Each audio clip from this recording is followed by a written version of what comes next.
gosh. Okay, there we go. Cute. Done. Check, check. Check, check. Can you hear me? Do, do, do. Thanks, Ella. I got that. Harvard, are we good? Sound-wise? Ah, amazing. That one works. Okay. So I'm going to remove myself from this for the moment. I guess I'll leave my stuff up here. Perfect. Ah, fabulous. Oh, yeah, we got a thing thing. Yeah. I'll be...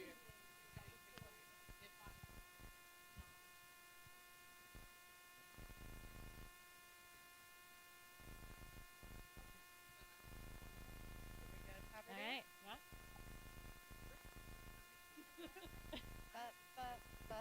We're just standing there. Oh, we're doing. Yeah, I know. All right. Shall we get this going? All right. Hi, everyone. Thank you for joining us on this Oscar Sunday. And thank you for everyone at home who is watching the recording. We really appreciate it because this is important information. I'm Lois. My pronouns are she, her. I'm your co-executive director. Visual description, I am a white woman with short, dark brown hair, currently wearing a black tank top and black slacks. Welcome to today's accessibility workshop. Like I said, this is super important, so it really means a lot that y'all are here. You are going to make your show so much more accessible and therefore get so many more audiences to your show. We have some announcements that Ellen and I are going to dig into, and then we're going to pass it over to Wiley to really dig into the topic we're here to discuss. Starting with a land acknowledgement. The Hollywood Fringe acknowledges that we are on the unceded lands of the Tongva, Gabrielinos, Quiche, and Gabrielinos people.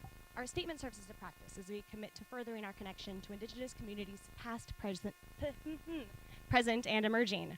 Ellen, do you want to introduce yourself? Hey everyone, I'm Ellen, the other half of this co-directorship. My pronouns are she, they, and for a visual description, I'm a white woman. I'm wearing baggy jeans and a mesh tank shirt that has flames on it, and I have brown hair and bangs.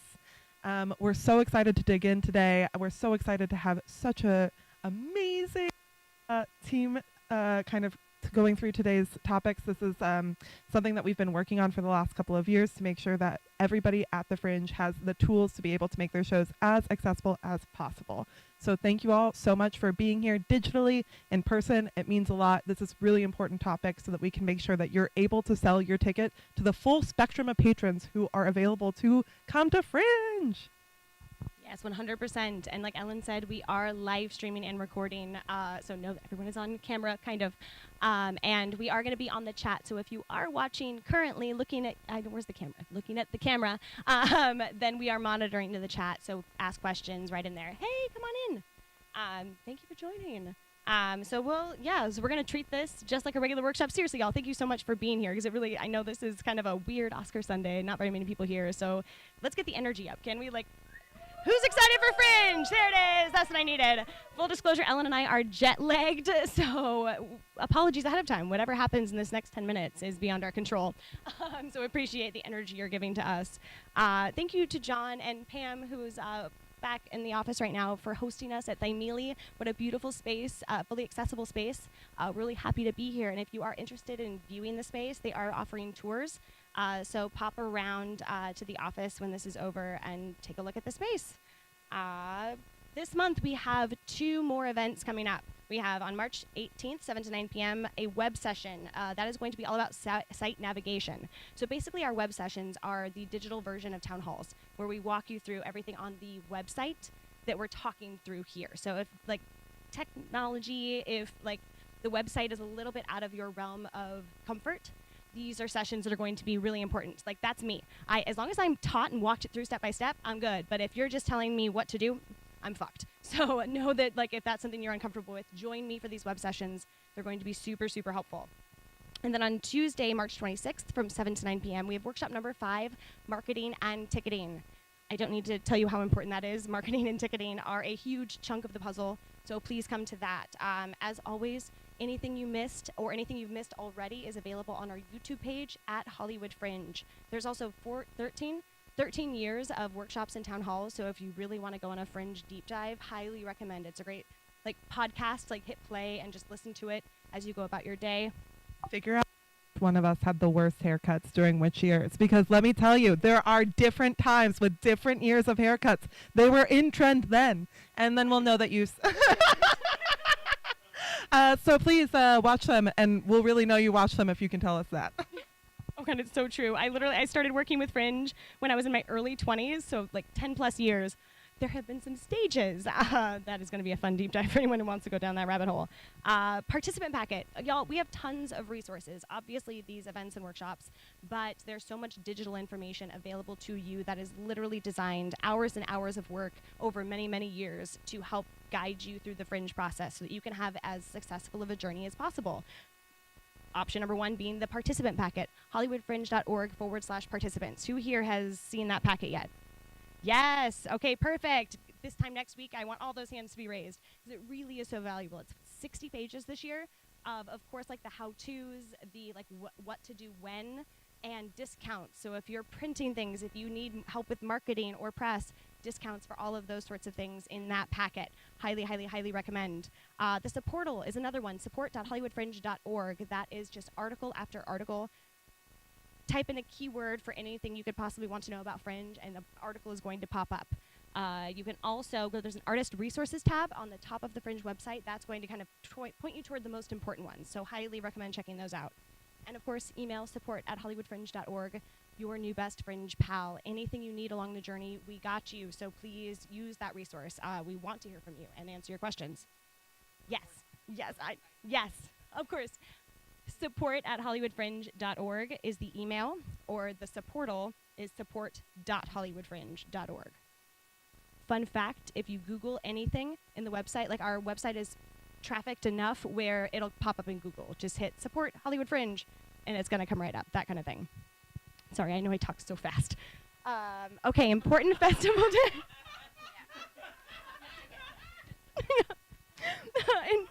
Important festival dates and deadlines. I'm going to slow it down. I'm going to go radio voice here. Okay.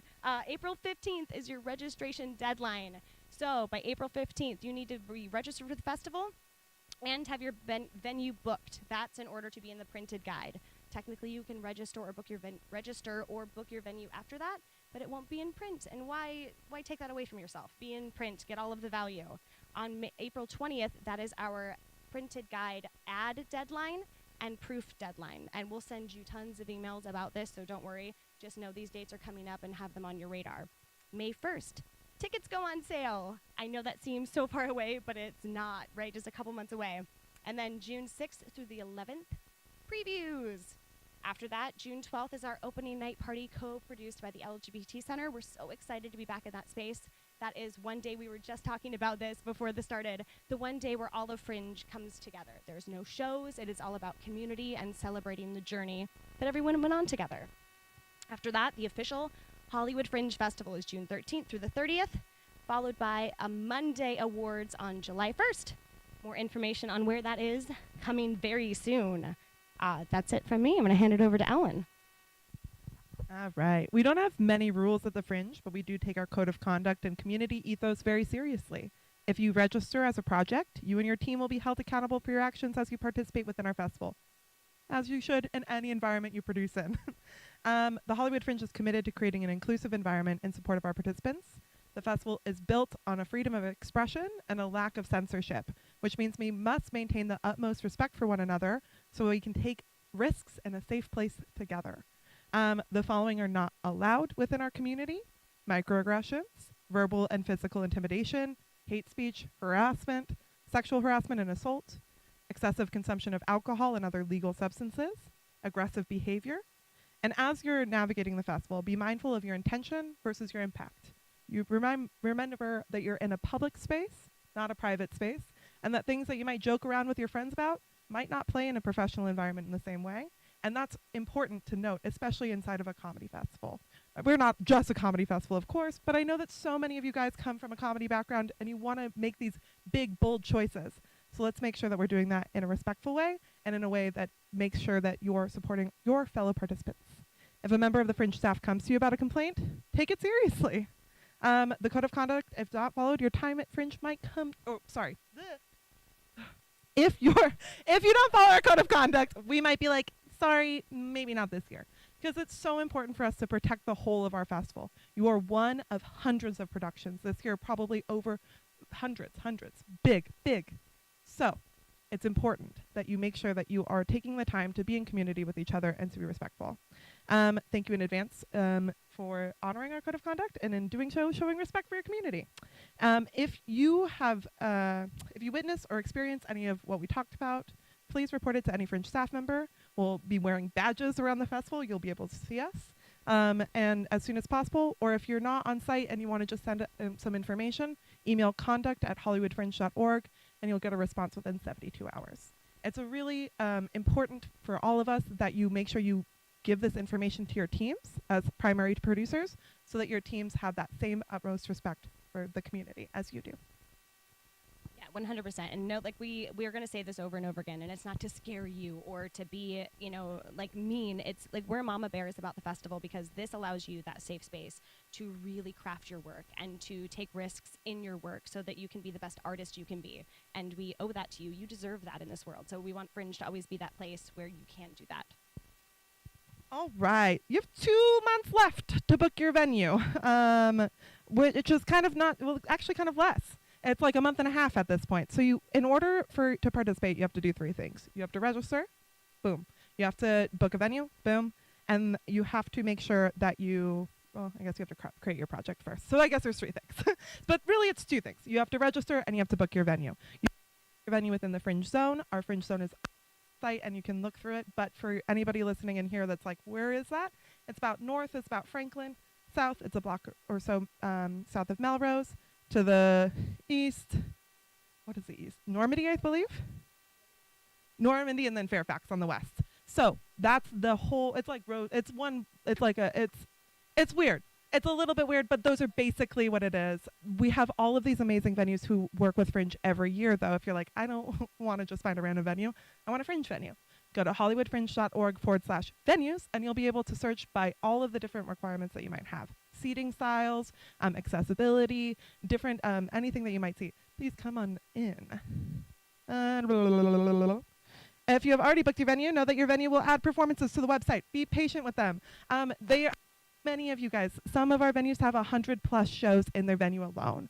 And so that's 100+ productions, not performances. So they are going to be entering them in. Their deadline is the printed guide deadline. So they're probably worried right now about getting their contracts out and those types of things.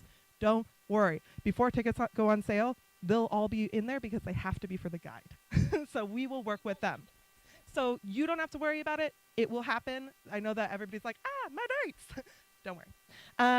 Finally, make sure you're signed up for newsletters. In addition to our general newsletters, participant newsletters have started to go out, which is where we email you as participants directly about what's going on. You'll get those emails as soon as you register. So please register for the Fringe if you have not already. Follow us on social media. We post everything that's in our newsletters on social media as well. We have Instagram, Facebook. We kind of have TikTok, but not really. We will have that during the festival, but that's more for like us to promote to audiences and things like that. And when you do any posts on any of these platforms, including the text of talks, I don't know what it is. I'm tired.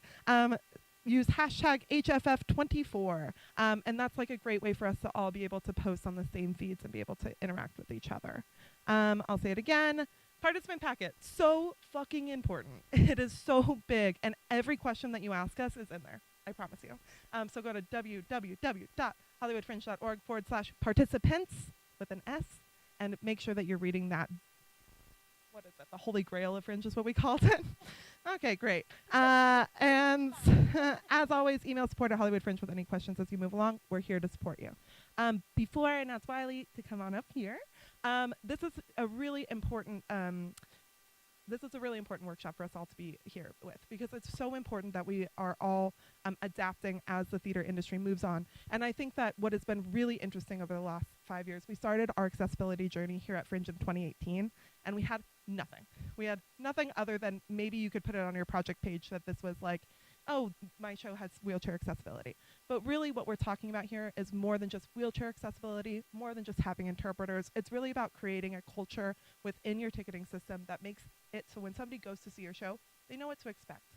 They know what they need to to have a successful experience at your show. And so it's really going to be a great way for you to be able to kind of tap into some of these thoughts that you might not have had in regards to accessibility, but also into audience in general. Yeah, 100%. And I think, along with our journey, we go through a lot of the same struggles as you. We look like a massive org, but financially we're very, very small. And a lot of that is because we are a nonprofit, giving as much back to the participating artist as humanly possible to still operate. And with that, so we don't have a lot of money. And accessibility does cost money a lot of times, and we understand that. So part of how we've structured like our program and our education around it is like, of course, here are the things that would be wonderful if you have the money. If you don't have the money, here are the things that you can still accomplish to make sure your show is accessible. And then without a doubt, just making sure you're giving information to your audience. That's a bond you're building, right? Along with, we talk about like that's going to be more butts in seats, of course, but additionally, you build trust with your audience, and that means more butts later. So building that trust with your audience starts with things like content warnings and accessibility notes. And lastly, we just want to say, like, we are not the end-all, be-all knowledge of accessibility. It has been so crazy since we started this journey in 2018, how many times we've been tapped into to talk about this since then, because I think that there's just not a lot of people who are doing this kind of work. And I think it's so important that you as producers start this work now, because as you scale your work up, you're going to want to add in these higher rungs of accessibility, right? So if you build it into your programming now, as you build up, you're going to make sure you have a fully accessible production, and that's going to make your production accessible or successful, because you're going to be doing something that is important. It's important to a lot of us that have family members. I'm a chronically ill person, which is why I started on this journey of being like, what does accessibility mean to me? And then we started to look into it, and we're like, you know what's a part of accessibility? Spanish language inclusion. You know what's a part of accessibility? Low ticket prices and accessible ticketing prices for our community. You know, it's a part of accessibility, making sure that when we do have barriers within our spaces, that we remove those barriers so that people can have a comfortable space to be in. So we're going to dive into all of it. It's going to be a little overwhelming, but we have a packet to go over that you can have as a reference later on. There's going to be blog posts about this, and there's going to be this recording that you can always reference. So come join us on this journey, and I'm going to hand it over to Wiley. Oh my gosh, I'll let them switch over. Fabulous. Well, we're coming out on Oscar Sunday. It's so nice to see so many familiar faces and some new ones. So, and thank you, Ellen and Lois, for the lovely introduction and coming straight from the Australian Fringe Festival, basically straight off a plane. Way to go, them. So, hi, my name is Wiley. Hi to the people watching the live stream and the recording. I am the festival's events and volunteer director, and I use he, they pronouns, and a visual description of me. I'm a fair-skinned, male-presenting human with a sporty, I don't know, I would call this like grayish-blue shirt, brown and gold watch, lovely black pants, and stylish red and white sneakers. I see you laughing. All right. So today we're here to talk about accessibility, and I started off 2 years ago as the festival's audience services manager, really looking at things from the audience perspective and what is the experience of the audiences coming to our shows. And a lot of that had to do with accessibilities and how are we treating accessibility as a organization. So, Ellen, if you would go to the next slide. There we go. Thank you. This is our festival's accessibility statement and goals. The Hollywood Fringe is committed to increasing accessibility for audience members of all abilities and backgrounds. This includes disability access and interpretation services, as well as providing clear ideas of what we can and cannot provide as a non-curated primary volunteer-run festival. So a large part of our platform is giving opportunities for education and things like this town hall so that we can provide resources for our producers so that you can make your shows as accessible as possible. And then on our end, that we can make all of our events and all of these resources as accessible as possible. Please tell me if I'm going too fast. So, Yes, next slide, please. Thank you. On our website, the way that we communicate what accessibility features each performance has are our show accessibility flags here on the right. I'll just go through them real quick.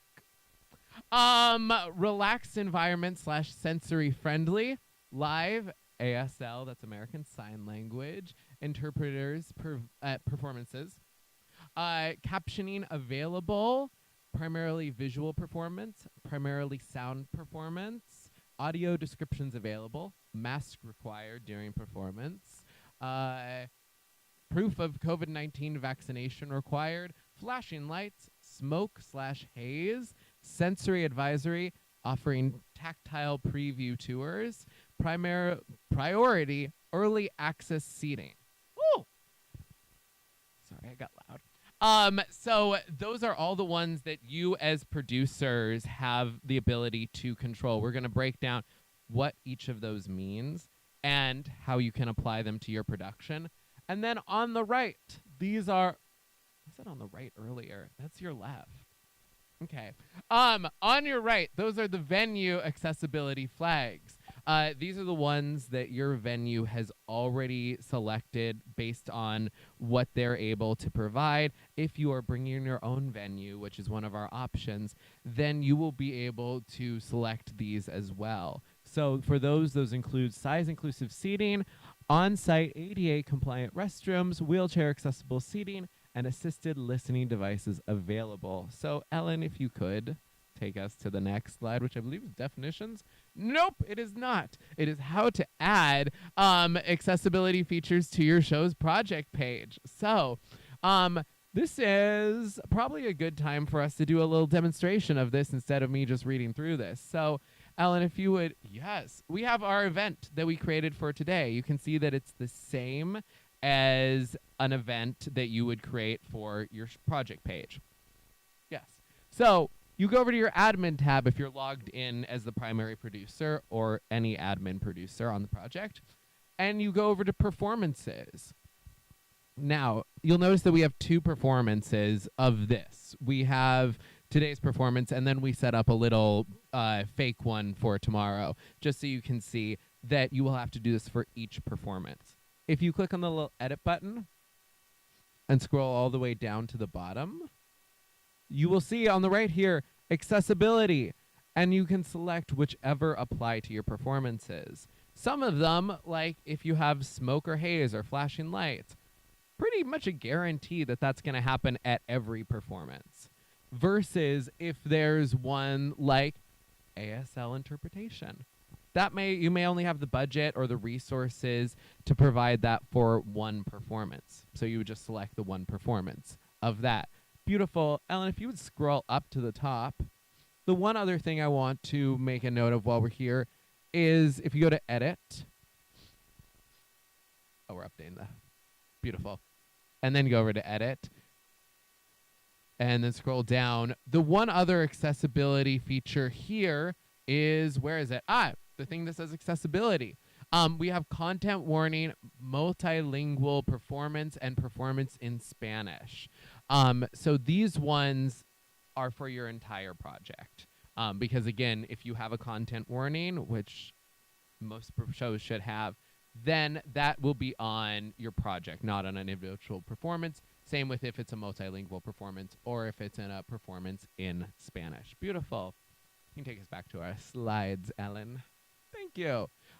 So this is the same information that I was just sharing, but just a quick reminder that the thing that I said, each performance, you need to click the flags for each of them, because when the audience searches for these flags, they're searching on a performance basis, because on the audience side of it, they can click, I want to see all the shows that have ASL interpretation. And so they will see all the performances that have ASL interpretation. Following me? Make sense? Great. Fabulous. Let's go to the next slide. Oh my gosh. Okay. We're going to get into some definitions here. So relaxed sensory friendly performance. Let me read this. Performances with slight adjustments, including the reduction of any jarring sounds or intense lighting. plus a separate quiet area and activity area for those who need to leave their seats during the performance. Specify on the project page which dates these performances will take place on. Learn more about what to expect at relaxed performances and why to offer sensory-friendly performances. If you select this option, list on your project page what adaptations you will make to give as much information as possible to those searching for this option. That's a lot. So that doesn't mean that every relaxed or sensory-friendly performance has to specifically fall under these categories. It's more just the idea that this is going to be a modified performance for somebody who has can get sensory overload. And it's just specifying what about that performance will be altered. Ellen? Ah, beautiful. Live American Sign Language interpretation performances will be live American Sign Language interpreters will be present at the performances. List of interpreters will be present at all performances or certain performances. There is a resource on the website at hollywoodfringe.org/accessibility where you can find resources for ASL interpreters. Also, work with your interpreters. Provide them a script beforehand. Talk slowly so they can follow you. And yeah, I think that's all I have to say about ASL interpreters. Thank you. Have lights on. Thank you. Have lights on. Captioning available. Captioning provides a way to follow what's being said, sung, used as a sound cue during a performance. Specify on your project page if it will be open or closed captions. So open captions are like if you go to the opera and the opera is in Italian. And there are those big neon letters above the stage so everyone can see them. You can't turn them off. They're part of the show. Versus closed caption, which is most of the time when you're like at home watching HBO or Netflix or whatever you watch, you can turn on and off the captioning. That is closed caption. In a performance, there are apps that you can use, and I think that's also under the resources in hollywoodfringe.org/accessibility.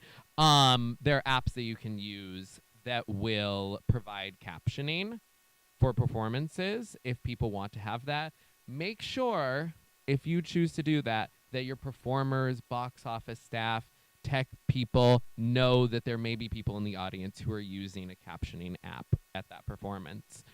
There have been sad stories of performers who are like, why is that person on their phone? Bad audience. No. So make sure that that information is out there for everyone. Great. Moving on. Audio descriptions. This performance will be accompanied by a live or pre-recorded narration of what's happening on stage. This goes, pretty self-explanatory. That can either happen live by someone or it can happen pre-recorded. I have seen this where it is something that audience members will have headsets in and listening to it on a phone or some other device so that it's not broadcast for the entire audience. Primarily visual and primary sound performances.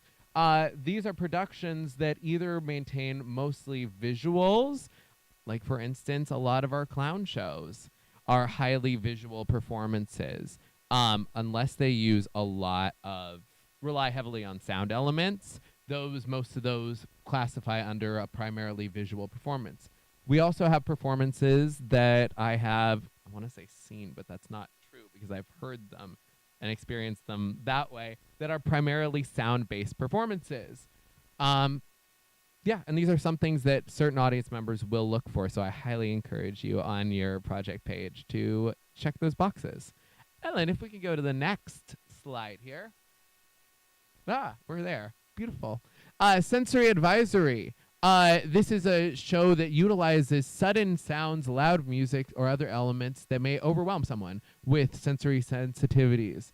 Post on your project page and at the door of your venue for audience members to see as they enter. All three of these, actually, the reason they're on a slide together is these are all three things that you should post at the door of the venue before your performance, so that audience members, even the ones who do not read things on the website, because there will be people who do not read things on the website, will see there will be like fog or haze used in their production. There will be flashing lights, or anything that you think might be jarring to someone who has sensory sensitivities. Flashing lights, including projections, and smoke or haze. Pretty straightforward. If you have them, mark them off. That's all I have to say about that. Beautiful. Priority early access seating. So, this is for anyone who needs a little extra time to get to their seats, or may have specific requests if you have open seatings about they want to be close to an exit, they want to be closer up to the stage, whatever it is. So in your box office practices and whatever procedures you have for letting your audience in, just give an announcement beforehand. Hey, we're giving, same as on an airplane, we're giving a little extra time to anyone who needs it to find themselves a seat. And mark off that you're doing that on your project page. What's the next one? Live streaming performances. We're live streaming this. It's great. People are not here, can watch it. That's all I have to say about that. Thanks, Haverty. Shout out to our technical manager. Haverty, what's your title? Shout out to our media and content director, Haverty. Amazing. Live streaming performances. This is one of them. Oh, size inclusive seating. I love that I'm surprised by the slides. Like I didn't make them. So this is seating options available for all bodies, shapes, and sizes without special request, and preferably different seating styles as well. For examples, are there seats with movable armrest? Are there seats with sturdy armrest? What do you call it? Like always there armrest? Permanent. Thank you. Permanent armrest. Bench style. Oh, this is like a helpful thing that I have learned through producing is that bench style seating is extremely accessible. It's true.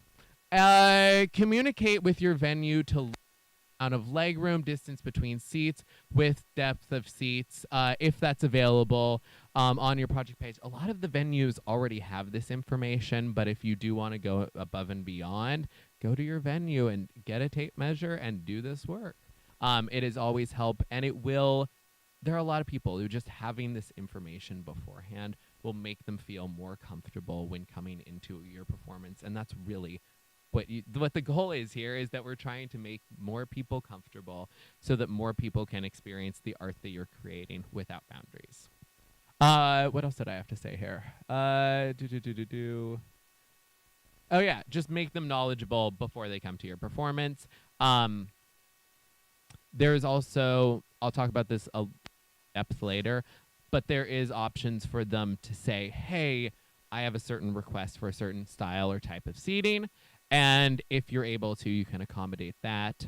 But I would also list, if you check off this box of like, hey, we have a limited number of X, Y, and Z. We have some bench style seating to accommodate X number of people. If you are someone who would like that, you can make a special accessibility request. Beautiful. Ellen, would you hit the...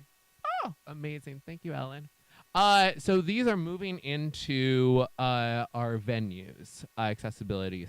Because this is mostly catered towards producers, I will zip through these, but just so you know the definitions of them, on-site ADA-compliant restrooms are inside the venue, meaning you don't have to go outside, and they have proper signage, and there are pretty strict guidelines around these. So either they have them or they don't.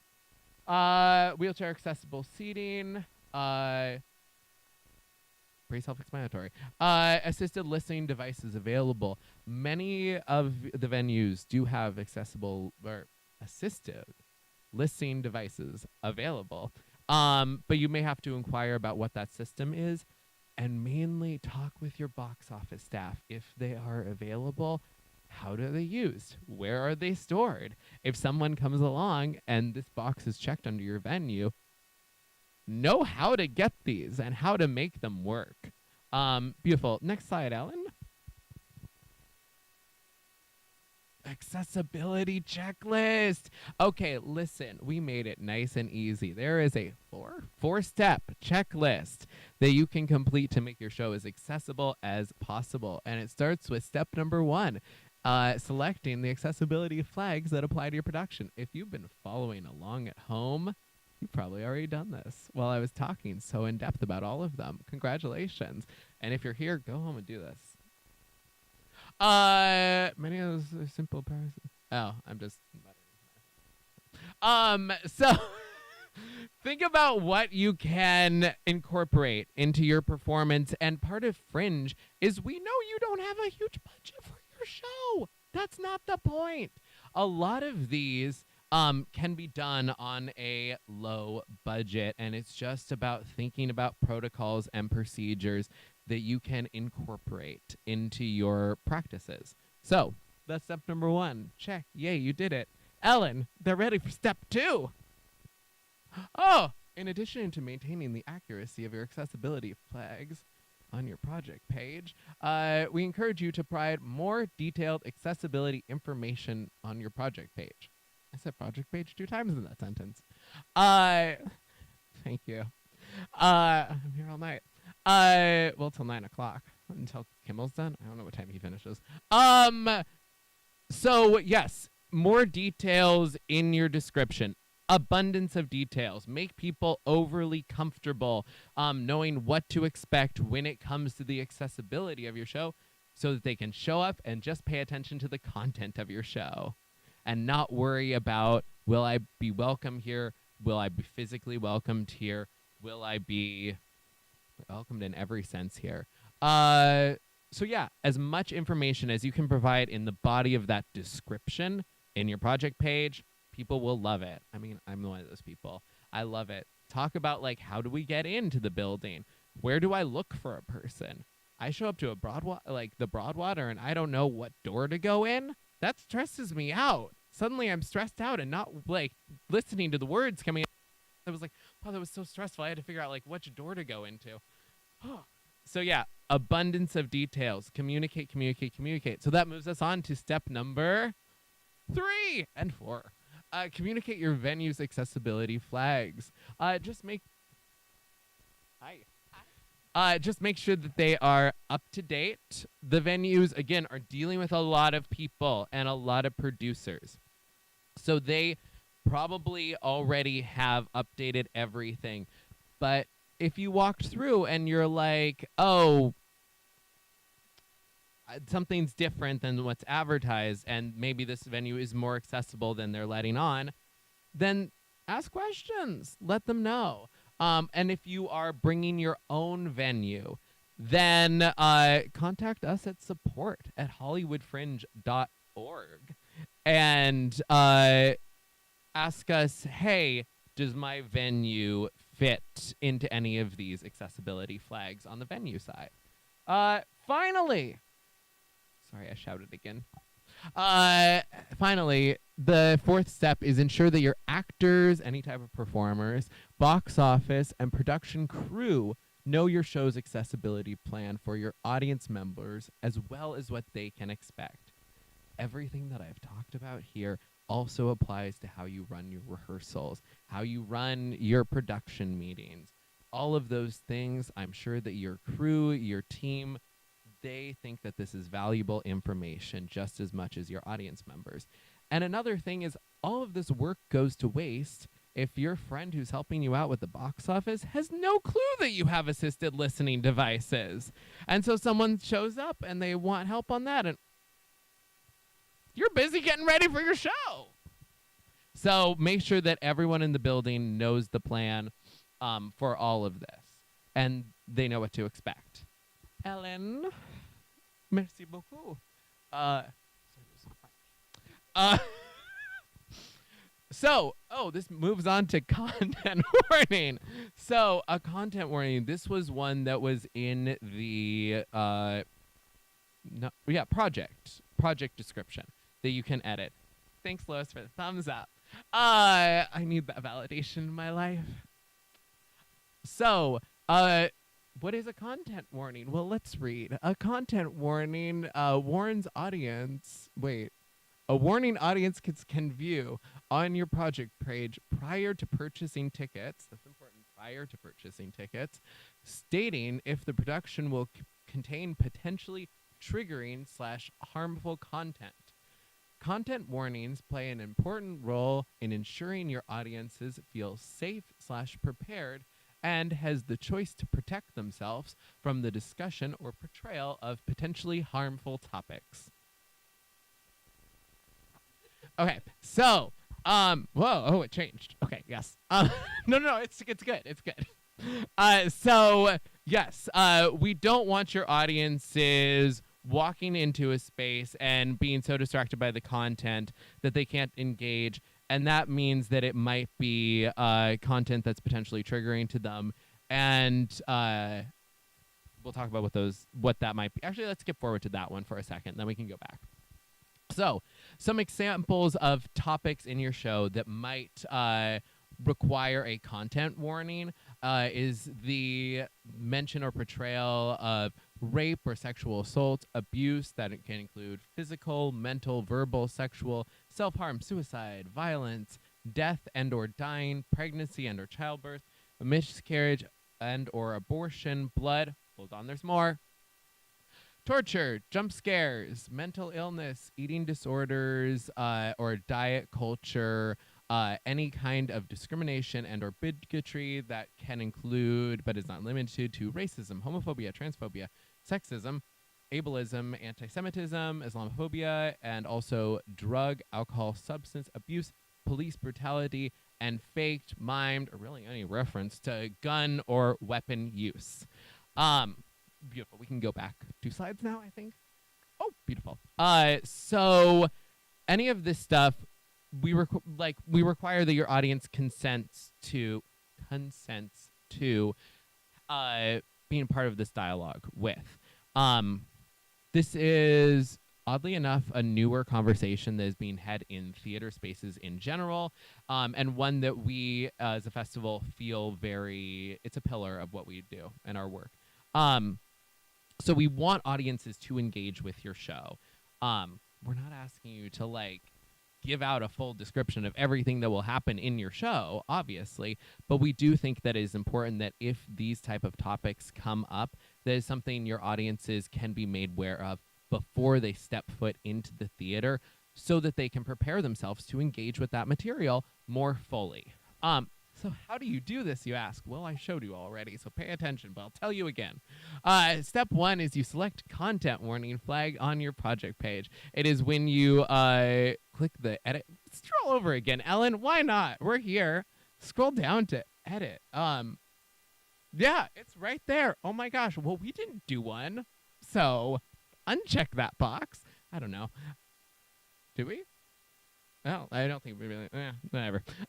You get the point. There's a content warning box there. You can check it, and I would put it right up. Oh, we're doing it live. Oh, this is exciting. This is a lot of pressure on you, Ellen. That's there. Oh my gosh, we have it. So we can go down and check it. Wait, go down and check it. This is so exciting. Thanks there. Oh my gosh, and then you go down to the bottom. Wait, we didn't talk about the final step. You have to click Update Project. See, this is important. Beautiful. And it says Project Updated. Anyway, so that's where your content warning should go, up top of your description, just like that. Oh boy. Oh, brief. Okay, good. I'm glad it's brief. Oh, that saves us all. Okay, wait. Go back to my slideshow. All right. Using the long description. It's a town hall. Listen, it's the Oscars. This has to be entertaining. Look, we have high competition here. Okay. What else does it say? Wait, no, go back. I'm not done reading. Okay. Thank you, Ellen. Use long description. Oh, we did that. It can be useful to give an idea of how big. Oh, this is important. This is important. Okay. I'll take a breath. I'm going nonstop. Okay. It can be useful to give an idea of how big a part of your show it is. So, is it a brief mention of violence, or is your show unpacking violence? These are two very different things, and it's just more about giving your audience as much information as they can up front going into your show. So you can include that in your content warning. That way people have clarity on it, and so they know, like, I'm okay going to the show if it has, this brief mention of, I'm just using violence as an example, of violence, whereas I don't really want to sit through an hour-long show that's all about violence. So give that to them up front. Or maybe they want to. I don't know them. I don't know their story. All right, Ellen, I think we're ready to mosey on down to personal accessibility requests. So during the ticketing process, there is also this option on our website that basically they can fill out any sort of specific request that your audience member has and send it directly to you, the producer. So that's what I said, and it's up there. Fabulous. It is up to the discretion of the individual producer if you are able to accommodate that request or not. So we are opening the floodgates, asking people, do you have any access needs? And we are asking ourselves, can we meet those needs? So part of that, your agreement on that, is to communicate with your audience about, and be honest about their limitations, and find creative solutions to your limitations, but also do acknowledge if there are limitations to what you can and cannot provide. That doesn't mean that they won't come. I think that gathers more of an audience, being upfront and honest with them, truly. We can say that from experience. So these are some of the ones that we get frequently, which is brighter house lights during the seating process. This can be easily applied to that priority access seating. About sometimes there are people who, like, for whatever reason, want to come in when the work lights are on before you're in your show because it makes them feel more comfortable. Yeah, please. Large print programs, if you have some sort of printed material. We've also had people ask, can I see a copy of your script in advance? So if that's something that you are comfortable and able to provide, why not getting an audience? Why not gain an audience member through that? Did you get that? Great. I like her. Okay. Oh, extra assistance getting to their seats. Copy of this. I said that. Specific seating. Oh yeah, and then this is specific seating request. So if you have open seating, they may have a specific request for a style of seat or a certain location. So, I think we're ready. Oh, absolutely, yes. Okay, so let's go buy me a ticket. So, yeah. What am I going to see? Oh, I'm going to see how to make your sound hall accessible. Okay, so I go add to. Oh, okay. Yes. It's right there. If you require any accommodations for accessibility, please share below. I would like a good view of the brief nudity.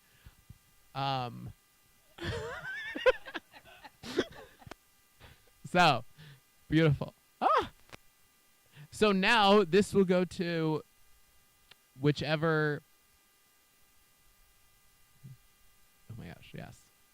Yep, will call button. And it shows up right there on your will call list. So for each person that enters these, it will show up there. And then you can respond to that person and say, absolutely, we can help you out. Nope, you won't see that side. You will see this. Is it?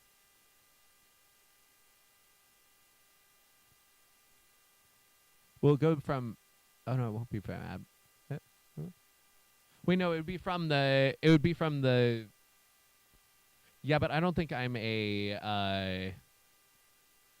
I'm also not on that event.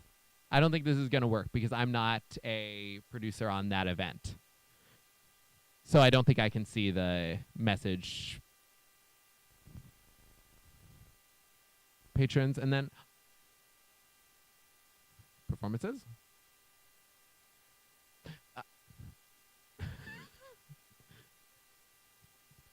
Performances. We're on the performance tab. We're at the view.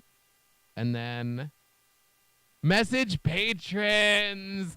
Oh, we made it. See, this website's hard for us too. And they've been doing it for I don't know how long. I still get lost in the website.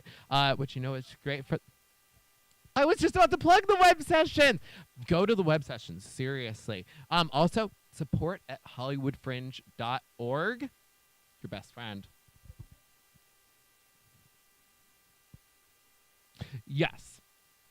So you can select all. Click the button. Haverty. Oh God. Okay. For performance with multiple people, I'm the only person attending this special Monday night performance or Monday morning performance. I don't know. Monday midnight performance. Oh my gosh. Okay. I'm ready. It's fine. I'll go. There'll be multiple people here. You can click that select all button if you want to send a message to all of your patrons, or you can just select one patron. Like if you just wanted to select Wiley Jones, and send me a special message about my accessibility request. That's how you do it. All right. 3-finger slide back to the, oh, beautiful. And let's go on to the next one. Communicating with your audience. So that's the feature that we just talked about. On the website, you'll be able to directly communicate with everyone who has purchased a ticket to your performance.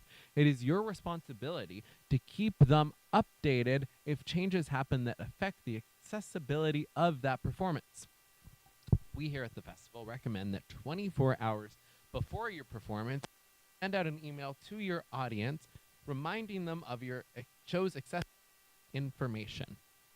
That includes where is the box office person, who we can ask about certain accessibility features like priority early access seating, all of flags that we've talked about. And that person will be able to help them out. How do you find that person? Where in the building are they? Where in the building is the performance? Yeah, so all of that. And I would say personally, if you have one audience member asking about a certain accessibility feature, send it out to everyone. I guarantee they are not the only person of, will there be an ASL interpreter at that performance? That's what we as a think too when we're working on our events. We're always saying if there is one person asking for this, even if there are 0 people asking, one person asking, there's probably entire community of people asking for these accessibility resources. Ellen, go on. Come on in. Oh, hi. Okay. Where are we? Communicating with your audience. Oh, yes, we did this. Next slide, please. Oh, thank you. Yay. So we have a few box office best practices that we recommend. The first one is have clear and direct signage for your box office and for the people waiting. Again, walk through your space and imagine what is it like as an audience member entering my show. I guarantee you if you put that into perspective, it will change the way that you produce shows. Consider your audience experience. One thing I always talk about from a personal side is the Fringe happens in the summer. It is hot out. There is a show just getting out of your space. You're loading in. Is your audience waiting out in the sun? Do they have a shady spot? They will have a better experience if they have a little bit of shade, if that's possible. So just some stuff that's as simple as that really helps go a long way to make your audience feel welcome. Be hyper aware not to tokenize audience members with accessibility requests, while also working your hardest to ensure that their access needs are met. We want to make sure that people feel welcomed and don't feel like they're being singled out or othered because they voiced their access needs. Beautiful. Remember that it's better to be clear about what you can and cannot offer audience members than to promise something to a ticket buyer that you cannot come through on. Honesty is key, and being upfront and honest with your audience members. I don't think you got that to be up. You're gonna wait till I get my life together to. Oh, that's fair. Okay.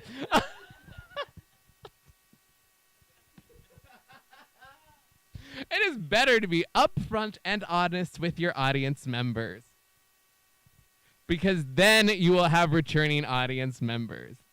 I appreciate you. Okay, next slide, please, Ellen, and thank you. Can't see Jimmy Kimmel doing this. Okay, not following. Oh, yes, audience safety guidelines.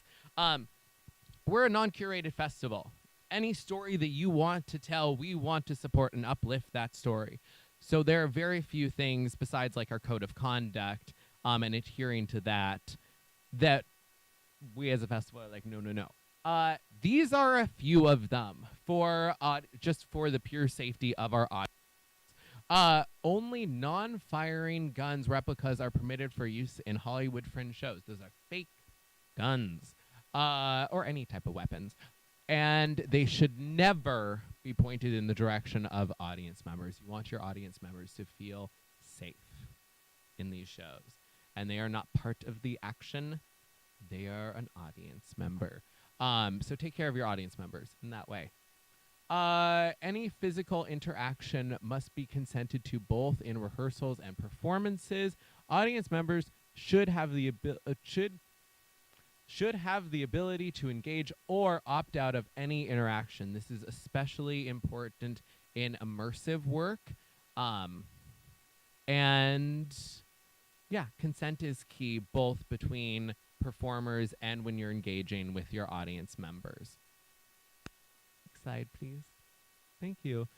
Questions to ask yourself along this process. My gosh, Wiley just talked a lot. He said a lot of words about a lot of accessibility things. And you're like, wow, where do I even start? The Fringe is about being fringy and figuring out ways to creatively problem solve. So the best thing you can do is to think about like, what creative solutions can I come up with to make my show as accessible as possible? What do you think is important for your audience members to know before they purchase tickets or before they attend the performance? Take a moment, think about that, and write that stuff on your project page. Communicate that stuff to your audience using that message patrons feature. And then post it. If it's something, I love a content warning, post it at the door of a venue so that I know what I'm getting myself into and I can mentally prepare. Also with those sensory warnings too of flashing lights, all of that stuff. What do you do throughout the process to learn about and support the access needs of your teams? We've been talking a lot about the audience experience, which yes is important, but it's important to know that all of this stuff applies to every member of your team. So what practices are you putting in practice to ask about the access needs of everyone on your team to make sure that they are being met?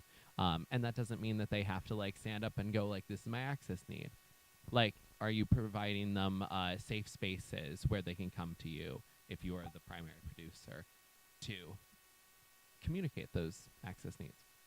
The third one is, why should producers provide a content warning on their project page? And what does this entail? So this is asking yourself, taking an honest outside look at your project and taking that step back and going, what do people need to be armed with knowledge-wise so they can really engage with the material that I want them to engage with? Because that's what this is all about. So Ellen, if you wouldn't mind moving us along to some final thoughts. Wow. Creating problem solving makes Fringe Theater unique. We know that each of our venues has their own accessibility things that make them really accessible and some limitations. And we know that every performance has ways that can be very accessible and probably already are. Some of the stuff you're probably already doing. We just want to make sure that your audience members are aware of these practices. And then we also want to be upfront and honest about the limitations that we have. Because a lot of times that's not going to stop audience members from coming. It's just going to prepare them for the experience they are going on. And then once you have figured all of this stuff out, and I know it is work, but I think it is such important work to make it as accessible as possible. This is why we do this. This is why I've been talking for, I don't know how long, for however long about accessibility practices, because we want this stuff to go past our community into the greater LA area and into theater in general. So once you have figured all this out, communicate with your community, with your audiences, with everyone you meet about the accessibility features of your show, because I guarantee you it will grow your audience whether you know it or not. So Ellen, if you would take us on to what I think is our question and answer section. Oh, and we have a hand already. Hello. You have a lovely dress. Can you tell us your name and what show? Do you have this here? Oh, yes. Oh, we have a mic. We have a mic coming. I have the mic. Oh, I have the mic. Whatever works. All right. Hi, everyone. Oh, should I come up here? Okay. All right. I'll come over here so we can all. Okay. Okay. Thank you so much. I made it for my show, which is called Fairy Tales. My name is Angelique Calvillo, and I align so much with everything you've said about accommodating. I am someone who is a highly sensitive person, so I just appreciate, oh my gosh, I'm going to be able to check for trigger warnings and stuff. That means a lot to me as an audience member. If someone submits a request, and you can't accommodate, like, I'll be busy, I don't know if I'm going to be able to make that happen for someone, what is some recommended language to politely say, I won't be able to do that for you, but then point them towards other resources? I don't know, I'm a people pleaser, so it's like, how do I tell people, no, I'm limited and I can't do that? So, some recommended language. Thank you so much. Oh my, thank you for coming up and making me put you on the spot. Probably I was putting you on the stage for a question. That was such a lovely, wonderfully phrased question. Thank you. Yes. So, we will be posting more of recommended language around that. What I'll tell you right now is just being honest about the limitations. What you just said about, I don't know, I am a one-person team. I am going to be running around doing all of these things. I am not sure that there will be someone to support whatever need that is. I think that is really enough. And like just being honest and upfront about that. And then also putting the word out there if there is people at your venue or other people on your team and saying, hey, there is this person who put in whatever request, and trying that way. But that's more on the creative problem side of it. But yeah, with your audience member, I think just that reminder that we are limited. It's the thing that we say all the time. I mean, we do this all the time as a festival. We limited. We only have a couple of full-time staff members. We present as a much larger organization than we are. Part of this is not just us saying, hey, donate money to us because we would love some money, is us saying that we are going to try our best to accommodate every act. We are going to work every year the same way that you as a producer, I'm sure I'm working every year to make your work more accessible. We're doing the same thing, but we're using the language around it is just honesty about the resources that we have available at that moment. Did that answer? Beautiful. And reach out to your venue manager too. Yes, they will always support you when talking about access needs. Thank you for that. Yeah, and there'll be a blog post about this event, and we will include some language there too for communicating with your audience. So check out that blog post, probably written by me. Who knows? Okay. Thanks, Haverty. Hi. Hello, my name is Lily Abokratzley. I'm producing my solo show, The Fairy Who Cried Gems, at the Fringe this summer. Very excited. I have a question about content that might make, for example, a parent not want to bring their child to your show, but isn't necessarily an accessibility need in the same way. For example, like profanity. Would you recommend placing that in a sort of separate space than content advisory that's regards more like the content of the show, flashing lights, things like that, or put those all sort of together? Thank you. Okay, I'm so glad that you're doing a show at our festival. I mean, I assume everyone here is, but I'm still excited for you. Yes, I would put that into content warning because that is about the content of it. And I don't think that having a content warning will discourage like families to come to your show. I think that the checking that box just says we have a content warning, not that the content of the show is explicit. There are, I believe it's up flag, or is it? There's family. Yeah, there's a special flag for this. When you actually create your project, and you can update this at any time, it's the minimum age that is asking about that, and that will be put on every single project. So that comes up. So if it's an 18 plus, if it's a 15 plus, whatever you feel is appropriate. So profanity will play into that as well. Yes. But then there's also the family-friendly flag, right? Yes. Yeah. So it's possible to have both things checked of like family-friendly flag and also we have a content warning. Because that's absolutely stuff that should be included in content. Any other questions? You look so yes. Oh, I have the microphone. I was like, yeah, go. Hi, I'm Xander Raphael, and my show is The Complaints Department at Hollywood Fringe. It's going to be quite a hoot. There's going to be different phases of it throughout the festival. It's a lot of moving parts. Going to be happening all soon, but my question is, one of the versions is going to be in a theater, and the audience is going to be moving around the space, so it's going to be immersive. And I'm wondering if there's a way to know patrons when they're like getting tickets if they're going to be in a wheelchair or using a cane or whatever. Like on the project description, I'll be noting like this is a moving experience. Please like talk to us if you have ADA needs. And I can also like send an email out to ticket holders also specifying that. But I was wondering if there's any way to view like patron profiles to ascertain that as well. Yes, thank you. Oh my gosh, we get to talk about one of my favorite things, which is immersive shows. So short answer is no.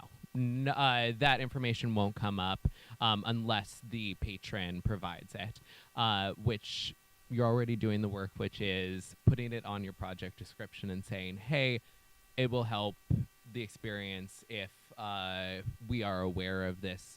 But I would, first of all, if possible, make plans so that people with different access needs can come along that journey. But then also communicate if you foresee like this may be something that's not accessible for a wheelchair user. Then I would be upfront about that and put less of the pressure on the audience member to communicate with you and more of they have the information up front if that's possible. And I know with immersive work, sometimes it is subjective to like how each individual experiences that performance. But yeah, I would definitely say make it more on your side of giving as much information as you can about the experience beforehand. And then also saying in that special request, special accessibility request, that they can communicate that and that will help make things flow at the venue. Does that help? Beautiful. Hi. I'll give you the microphone. Hello, I'm Jackie Yanyan. I'm putting on a one-woman musical that's about kink and bondage. So I was wondering about content warning and what you recommend for putting that on flyers and promotional material, because I know I want to put 18 plus on the flyer because of the nature of my show, but I wasn't sure about other things that are like the trigger warning stuff, like how much to put on the flyers itself, because I know it's going to be on the description too. So think of those as more marketing materials. So I would definitely say especially for something that has a content warning that is important for people to know going in. I would definitely say I'll list that more fully on the website. And I think exactly what you shared now, which is it's about kink and bondage. That gives us already a good sense. And that's probably part of the language that you use in the description of your project, which is on that marketing material. And then saying that if you want to include it on your marketing material, great. Or if you want to say it's on my project page, which you'll have to go to anyway to buy tickets, then you can state it more fully there because you also have the real estate there on that marketing material. It's helpful, yes, but I know that real estate is valuable real estate, and I want to save that for stuff that really helps you market your show. And I think there is that crossover of stuff that's in the content warning that is kind of also explicitly stated in the description of your show and the way that you market it. So yeah, I would say drive them to your project page for a fuller, in-depth content warning, and also post that at the door of your venue too. Yeah. Hold me down. Fabulous. Well, I'm excited to have you at the festival this year. Anyone else questions? Oh, nothing. Wait. Yes, absolutely. Let's have a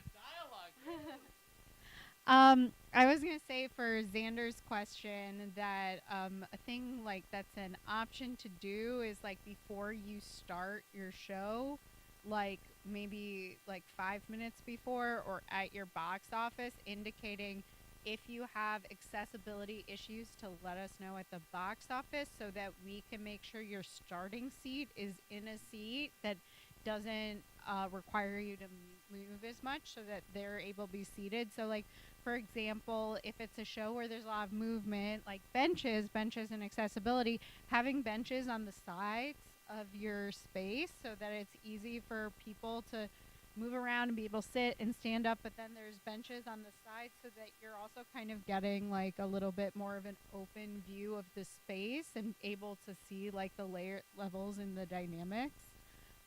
As well as, you know, I don't know what theater space you're doing, but also having maybe the people with accessibility needs on the upper tier of seats so that people aren't climbing over them or around them when they get out of their seats and or having to walk past or through them. And then also if they're in an upper tier, they can have more of a view of how the dynamics of people are moving beneath them. And this is also a producer who has lots of experience with immersive work. So yes, double take any of that. Was there a question from our online viewers? Hello. Lois is coming to ask your.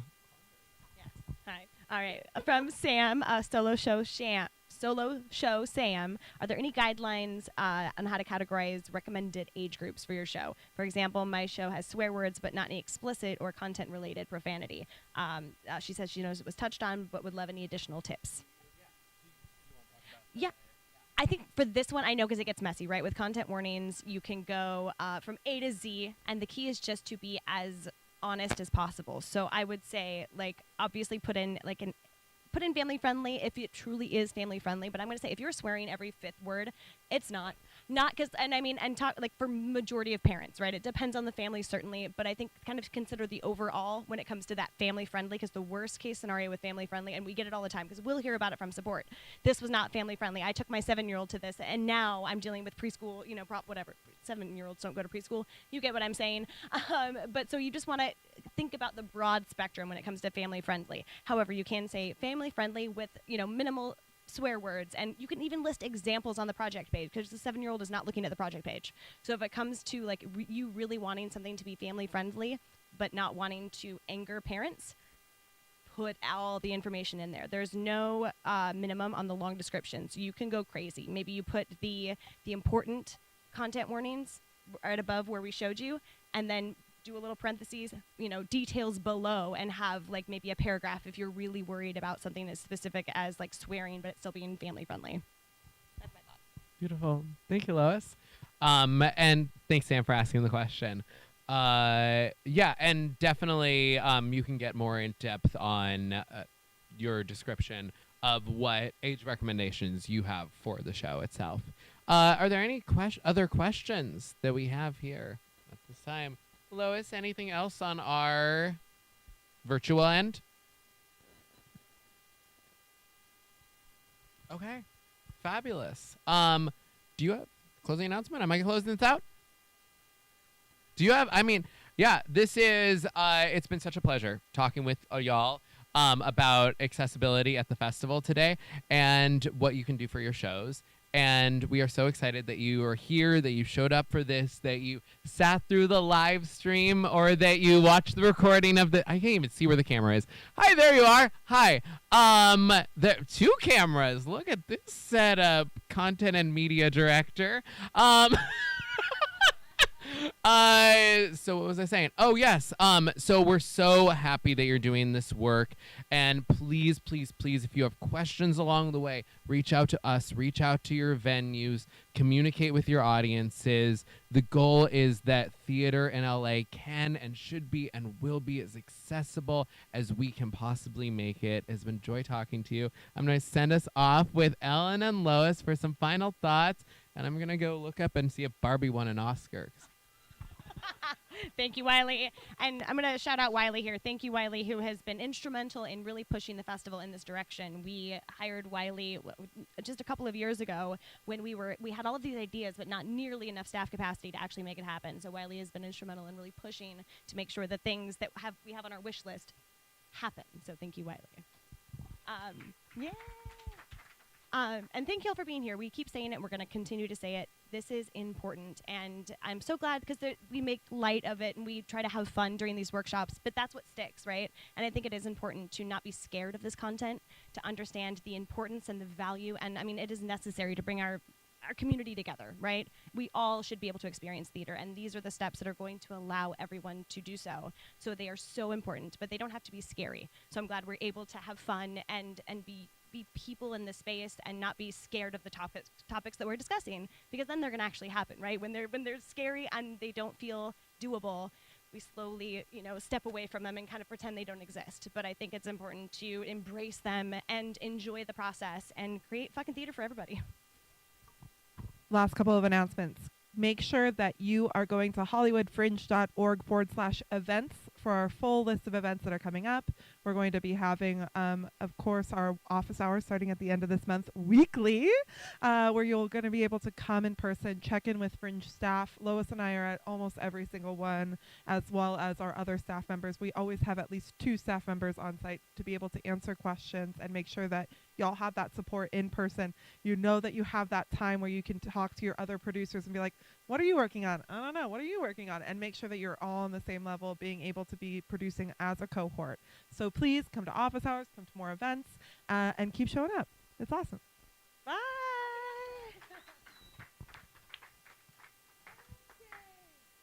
Oh, thank you. And then if anybody wants to tour, I know that they have all the spaces open. So if you want to any of the other spaces that are in this room, they're all unlocked. I know that they were super willing to have people go and take a look at